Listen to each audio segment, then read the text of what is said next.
इसका शीर्षक मैं अभी तक नहीं रख पाया हूँ क्योंकि मुझे समझ में नहीं आया इसको बुलाऊं क्या मैं। वे कहते हैं हम फना हो गए, वे कहते हैं हम फना हो गए। वो सूरज जो कभी पूरी धरा पर चमकता था, घास से लेकर बरगद तक और चींटी से लेकर हाथी तक सब जिससे जीवन पाते थे, वे कहते हैं कि वो सूरज डूब गया। एक दीवार थी जिसे ढहा दिया गया और उसके गिरते ही सूरज पर पूंजी का ग्रहण लग गया।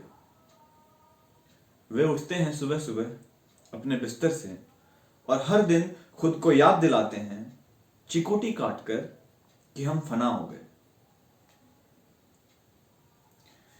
जो किताब दुनिया के इतिहास को दो युगों में बांटती है, वे कहते हैं कि उस किताब के पन्नों में अब दीमक लग गया है। सोवियत विघटित हो गया, चीन बाजार बन गया, चे को अब बस रंगीन टी शर्ट में छापकर बेच दिया जाता है। माओ के तो नाम से ही उन्हें नफरत है। भगत की फ्रेम लगी तस्वीरों ने तिरंगे का साफा पहन लिया है। हो ची मिन्ह का तो उन्हें नाम तक नहीं पता। रोजा के बारे में पूछने पर वे सरस सलील के रूमानी किस्सों का जिक्र करने लगते हैं और नक्सलबाड़ी को वे परी कथाओं की पत्रिका में छपी किसी मनहूस कहानी की तरह पढ़कर झल्ला जाते हैं। वे कहते हैं कि हम फना हो गए हैं।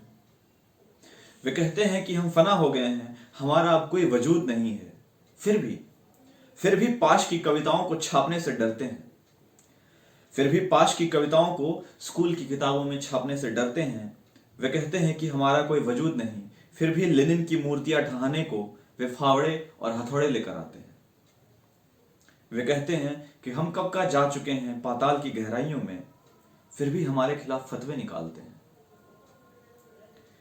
जब से एक दीवार गिरी है, वो उठते हैं सुबह सुबह हर दिन पिछले 30 सालों से लगातार और खुद को याद दिलाते हैं चिकोटी काटकर कि हम फना हो गए। उन्हें अपने यकीन होने पर भी यकीन नहीं।